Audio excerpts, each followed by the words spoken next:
নমস্কাৰ কৃষক বন্ধুসকল সকলোকে মোৰ ডিমৰীয়া এগ্ৰি ফাৰ্ম চেনেলটোলৈ স্বাগতম জনাইছোঁ আৰু আজি মই অন্য এটা ভিডিঅ' লৈ আহিছোঁ এটা গুৰুত্বপূৰ্ণ ভিডিঅ' আৰু এই বস্তুটো দেখিছেই মই কি ধুনীয়াকৈ জিকা গছত লগাই দিছোঁ। এইটো অকল বটলেই নহয়, বটলটোৰ ভিতৰত ঔষধ এটা আছে।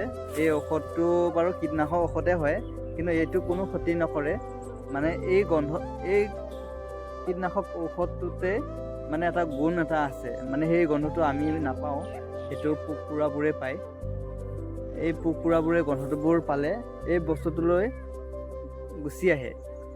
মানে এই বস্তুটো গুচি অহাৰ ফলত এই বটলটোত এটা ফুটা কৰি দিছোঁ, এই ফুটাটোতেই সোমাই ফলত ওলাব নোৱাৰা হয়।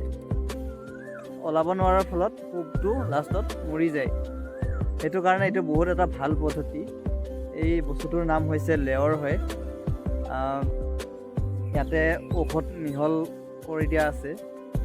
এই বস্তুটো সকলোৱে ব্যৱহাৰ কৰিব পাৰে আৰু এইটো বহুত ভাল বস্তু, জৈৱিক পদ্ধতিত কৰিব পাৰে। এইটো ইয়াত কোনো জিকা গছ তিঁহ গছ বুলি কথা নাই, মানে কোনো কীটনাশক ঔষধ ব্যৱহাৰ কৰিব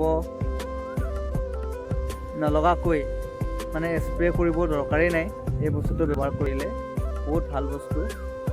এই বস্তুটো নাৰ্চাৰীবিলাকত যোগাযোগ কৰিলে পাই যাব আৰু এই বস্তুটোৰ দাম হৈছে 80 টকা হয় 1 পিছত। কিন্তু 1 বিঘা মাটিত 4টা বা 5টালৈকে লগাব পাৰি, তাতে যথেষ্টখিনি হৈ যায়, মানে কম খৰচত হৈ যায় আৰু ধুনীয়াকৈ। আৰু এই বস্তুটো যদি এবাৰ লগাই এটা ছিজনৰ কাৰণে ধুনীয়াকৈ হৈ যায়। কোনো কীটনাশক ঔষধ স্প্ৰে কৰিব দৰকাৰেই নাই। এই জিকা গছ তিঁহ গছবোৰত বহুত ভাল বস্তু হয়।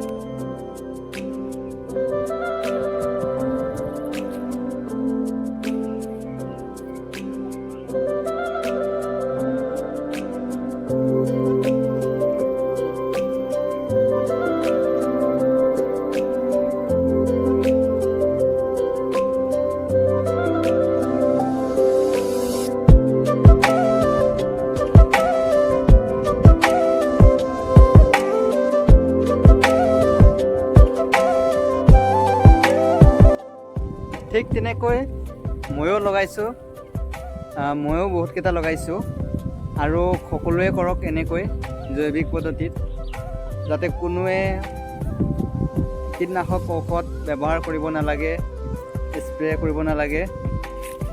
এনেকৈ জৈৱিক পদ্ধতিত খেতি কৰক, সকলোৱে ভালে থাকক, সকলোৰে স্বাস্থ্য যাতে ভালে থাকক, কাৰো দেহত ক্ষতি নহয় কীটনাশক ঔষধে। এনেকৈ জৈৱিক পদ্ধতিত খেতি কৰিলে সকলোৱে ভালে থাকিব, তাকে মোৰ কামনা।